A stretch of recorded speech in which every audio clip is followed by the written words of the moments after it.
Hey guys, क्या हाल चाल है सभी गाइस। होप सभी लोग बढ़िया होंगे। तो guys, welcome back to new video and new chapter भी आ चुका है। तो हम वीडियो भी लेके आ चुके हैं, मतलब एक दिन लेट हो गया लेकिन वीडियो लेके हम आ चुके हैं। और आप लोग सोच रहे हो कि पिछले 8 दिन से मैं वीडियो अपलोड नहीं किया क्योंकि चैप्टर ही नहीं था, इसलिए नहीं अपलोड किया। और चैप्टर आ चुका है और नया वीडियो भी आ चुका है। तो चलो फिर स्टार्ट करते हैं आज की इस वीडियो को। चैप्टर की शुरुआत पे हम देखते हैं कि बहुत सारे लोग जेड की तरफ आ रहा था और बहुत सभी ईस्टी के कंट्रोल में था। इस शहर के जितने भी लोग थे वो सभी आ गए थे जेड को मारने के लिए। तो हम देखते कि जेड मारने के लिए रेडी होता है और वो अपने मन में कहता है कि ये कुछ अलग होगा। यहाँ पर बहुत सारे बंदे हैं, अब कुछ अलग ही होगा। फिर हम देखते हैं कि ईस्टी मुस्कुराता है और हम देखते हैं कि वहाँ पर बहुत ज्यादा बंदे आ चुके थे। और जेड देखता है कि उस भीड़ पे, उस बंदे की भीड़ पे उकचा भी था। जेड ये देखकर कुछ सोच नहीं पाता कि वो अटैक करे या ना करे। फिर हम देखते हैं कि वो जितने भी बंदे थे वो जेड को नहीं मारने आए थे, वो सीधा ईस्टी के पास जाता है। और हमें पहले से पता था कि ईस्टी इंसानों की पावर को कंज्यूम कर सकता है और उससे बहुत ज्यादा पावर एनर्जी क्रिएट कर सकता है। तो ईस्टी कहता है मेरे पास कोई भी चॉइस नहीं है, मुझे स्टैटिक डुओ और उच्चा से करना पड़ेगा। ये सुन के जेड थोड़ा शॉक हो जाता है। फिर ईस्टी अपने मन में कहता है कि क्या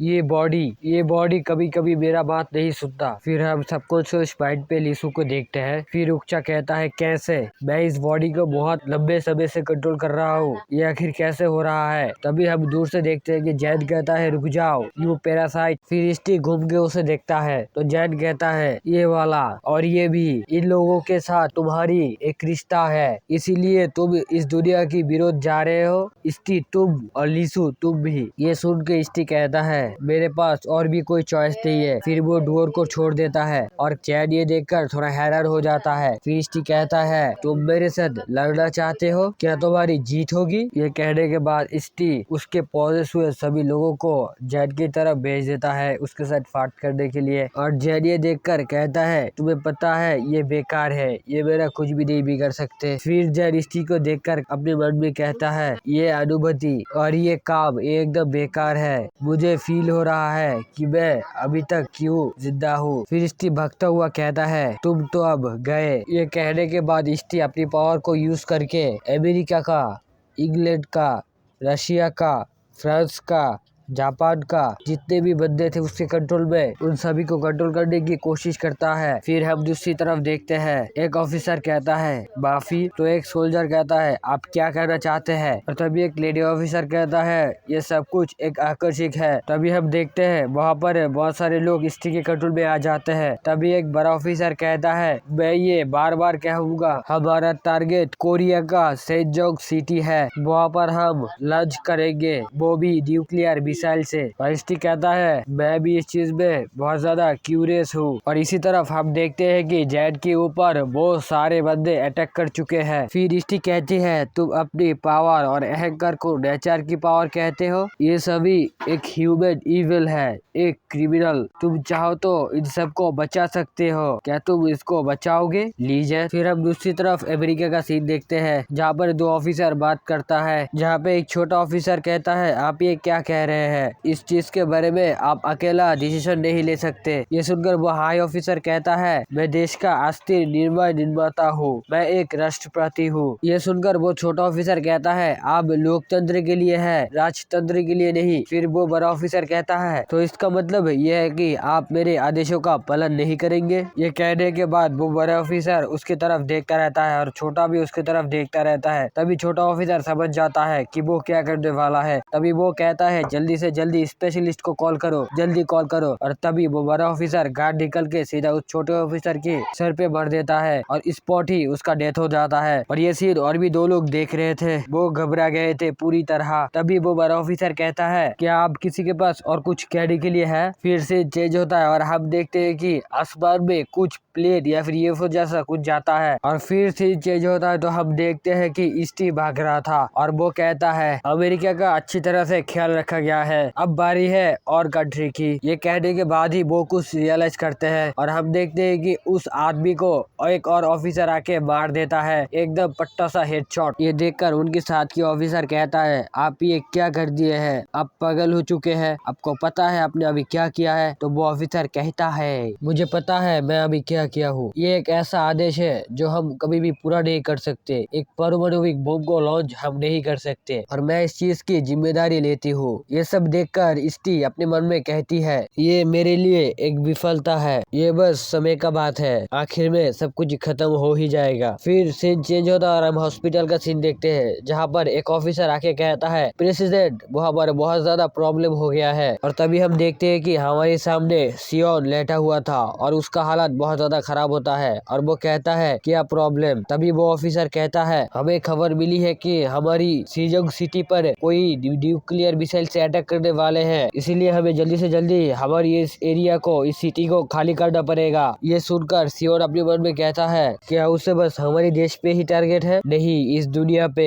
फिर वो अपने एक पास्ट के बारे में सोचता है, जहाँ पे स्टी उसे कहता है, मैं इस दुनिया की सब कुछ नष्ट कर दूंगा, सब कुछ भी नहीं रहेगा, बूढ़े से बच्चे किसी को भी मैं नहीं छोड़ूंगा और ये सब किसी को याद भी नहीं रहेगा, क्योंकि कोई याद रखने के लिए जिंदा ही नहीं होगा। फिर हम प्रेजेंट का सीन देखते हैं, जहाँ पर प्रेसिडेंट कहता है, ये सब कुछ खत्म हो जाएगा, ये अभी शुरू हो चुका है, जो भी हो। ये सुनकर वो ऑफिसर थोड़ा डर जाता है। फिर सियोन कहता है, वो अभी कहाँ पर है? तो उसका ऑफिसर कहता है, आप क्या कहना चाहते हैं, मुझे समझ नहीं आ रहा। तभी सियोन अपने मन में कुछ सोचता है और हम दूसरी तरफ देखते हैं कि बहुत सारे बंदे जितने भी शहर के थे वो सभी जैन के ऊपर अटैक करने लगता है। सारी तैयारी अब खत्म होने वाला है। ये कहने के बाद हम देखते हैं कि उसके हाथ पे बहुत सारे ऊर्जा इकट्ठा होता है और वो कहता है, मैं कुछ भी कर सकता हूँ, यही मेरी करने की असली टाइम है, इस छोटे पृथ्वी के लिए मैं कुछ भी कर सकता हूँ। ये कहने के बाद ही वो अपनी ऊर्जा को एक सिग्नल जैसा भेज देता है। वो स्टिक के अंदर जितने भी बंदे थे उसके ऊपर से वो ऊर्जा निकल जाता है और हम देखते हैं कि सभी लोग धीरे धीरे नॉर्मल होने लगते हैं। उक्चा भी धीरे धीरे नॉर्मल हो जाता है। फिर उक्चा कहता है, यहाँ पर क्या हो रहा है, मैं यहाँ पर क्यों आई हूँ? फिर उक्चा को देखते हैं जो कुछ सोच नहीं पाता। फिर डुओर देखता है कि जैन उस भीड़ के बीच पे खड़ा हुआ था। फिर जैन अपनी फुल स्पीड से इस शहर को पार करके, एक पहाड़ को पार करके वो स्टी के पीछे चला जाता है, एकदम पीछे। फिर स्टी मुड़ते ही देखता है कि जैन उसके पीछे खड़ा है। स्टी कुछ सोच नहीं पाता, तभी जैन उसके मुंह में हाथ रखता है। ये देखकर स्टी बहुत ज्यादा घबरा जाता है और हम देखते हैं कि जैन अपनी ऊर्जा से स्टी की पावर को छीन रहा था। तभी स्टी कहता है, ये फील, ये पावर, ये सब कुछ मुझसे जा रहा है, ये बंदा मुझे कुछ भी क्यों नहीं कह रहा है, ये मुझसे मेरी पावर को नष्ट कर रहा है। फिर जैन कहता है, हाँ बस तुम ही नहीं, मैं भी, मैं और तुम एक साथ अभी इरीज होने वाले हैं, विल डिसअपियर। और हम देखते हैं कि स्टी की और जैन की हालत बहुत ज्यादा खराब होता है। तभी स्टी कहता है, तुम ये सब खत्म करना चाहते हो क्योंकि बस तुम्हें एक ह्यूमन को बचाना है, तुम ये कहना चाहते हो कि तुम बस ह्यूमन के लिए हम दोनों को मार देना चाहते हो? तो जैन अपने मन में कहता है, हाँ, इस काउंटलेस मौत को मैं कई बार फील कर चुका हूँ, तुम्हें और मुझे मरना ही अच्छा होगा। फिर जैन अपने मुंह से कहता है, ये सब तुम्हारे लिए लीसू, मैं तुम्हारे लिए कुछ भी कर सकता हूँ। फिर जैन अपनी ऊर्जा को बढ़ाने लगता है। ये देखकर स्टी कहता है, क्या इतनी जबरदस्त ऊर्जा, मैं इसे रोक नहीं सकता। मैं श्योर नहीं हूँ, लेकिन मैं बता सकता हूँ कि वो कोई झांसा नहीं दे रहा है, वो ये सब लीसू के लिए कर रहा है, वो अपनी ऊर्जा को और भी ज्यादा इंक्रीज कर रहा है। फिर जैन अपने मन में कहता है, मैं अभी खुद को मरने की इजाजत नहीं दे सकता, क्या मैं ऐसा कर सकता हूँ? फिर जैन स्टी की मेमोरी में कुछ महसूस करता है कि उसने एक ऑफिसर को यूज करके न्यूक्लियर की अटैक की घोषणा दे दी है। फिर वो कहता है, क्या एक न्यूक्लियर मिसाइल इस देश से टकराने वाले हैं? फिर स्टी कहता है, हाँ, क्या तुम्हें इसे रोकना नहीं चाहिए? क्या तुम्हें प्रोटेक्ट करना नहीं चाहिए लीसू को और तुम्हारी दोस्त को? फिर स्टी कहता है, यानी अगर अब तुम मर जाओगे तो हर कोई राख में मिट जाएगा। फिर जैन कहता है, तुम एक बेशरम हो, मैं तुम्हारे सारे विचार पढ़ सकता हूँ, मैं उस न्यूक्लियर मिसाइल को रोक लूंगा और अगर सब कुछ बच गया तो तुम तो गए। फिर स्टी कहता है, हाँ क्यों नहीं, बिल्कुल तुम कोशिश करो, तुम्हारे पास और भी कोई चॉइसेस नहीं है। ये सुनकर जैन थोड़ा शॉक हो जाता है। वो अपने मन में कहता है, आखिर कितना बम होगा?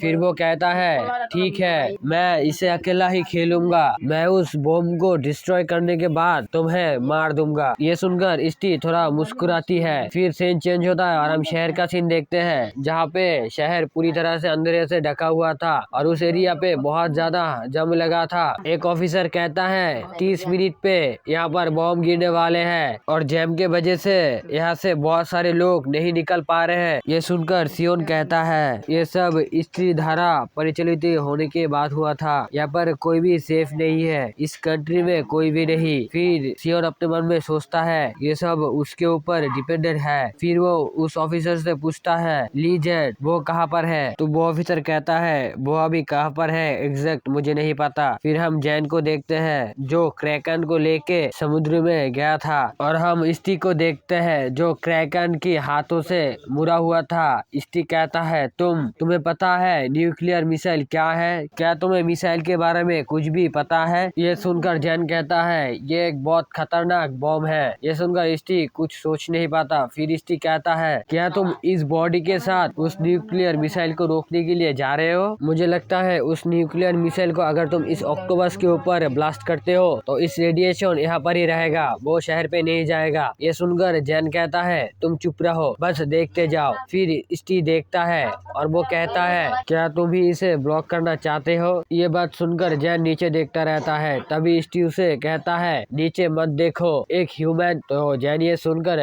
ऊपर देखता है। वो स्टी को देख के खड़ी होते हुए कहता है तुम्हें ये बात सूट नहीं करता क्योंकि मैं अकेला ही ह्यूमन नहीं हूँ। तुम और मैं हम दोनों ही एक ह्यूमन है। मैं बस एक इंसान के लिए ही नीचे देखता हूँ। ये सुनकर स्टी थोड़ा मुस्कुराती है। फिर सीन चेंज होता है और हम सियोन को देखते हैं जो प्रार्थना कर रहा था। वो अपने मन में कहता है इसे किसी भी तरह ब्लॉक करना चाहिए। फिर सीन चेंज होता है और हम जैन को देखते हैं। जैन एकदम खड़ा हो जाता है, वो एकदम रेडी था उस मिसाइल से टकराने के लिए। फिर हम उस मिसाइल को देखते हैं जो जैन की तरफ ही आ रहा था। तभी जैन वहाँ से उड़ के सीधा उस मिसाइल के पास जाता है। स्टी ये देख के कहती है मैं किसी इंसान के लिए नीचे नहीं देखता, मैं अभी इसे बहुत ही पास से देख रहा हूँ कि कैसे एग्जिस्टेंस खत्म हो रहा है। तभी हम देखते हैं कि वहाँ पर उस मिसाइल से और जैन से टकराने की वजह से वहाँ पर एक धमासल ब्लास्ट होता है। उस ब्लास्ट का रेडिएशन बहुत ज्यादा खतरनाक होता है, वो आप देख ही सकते हो। और इसी स्पॉइलर के साथ ये चैप्टर यहीं पर खत्म होता है। और अब जब नेक्स्ट चैप्टर आ जाएगा तो हम जल्दी से जल्दी अपलोड कर देंगे। और देखो भाई इस चैप्टर को आने में 1 वीक लेट हो गया और मैं अभी 2-3 दिन लेट हो चुका हूँ वीडियो अपलोड करने में क्योंकि भाई मेरा बहुत काम था। तो कोई ना नेक्स्ट टाइम रेगुलर आ जाएगा। और नेक्स्ट चैप्टर मुझे लगता है बहुत खतरनाक होने वाला है। आई होप आप लोग भी इसका वेट कर रहे हो कि भाई इस ब्लास्ट के बाद क्या होता है, जैन की बॉडी बचता है ही नहीं। और बहुत ज्यादा खतरनाक फाइट होने वाला है मुझे इतना पता है। और thanks for watching this video. अगर आप लोग ऐसे ही मांगा पसंद करते हो तो मेरे चैनल को सब्सक्राइब कर सकते हो। और don't forget like this video and मेरा एक्सप्लेनेशन आप लोगों को कैसा लगता है वो आप मुझे कमेंट बॉक्स में बता सकते हो। कुछ अपडेट चाहिए, कुछ चेंजेस चाहिए तो मुझे कमेंट बॉक्स में बता सकते हो। मैं सब कुछ अपडेट और चेंज करूंगा। Thanks for watching this video.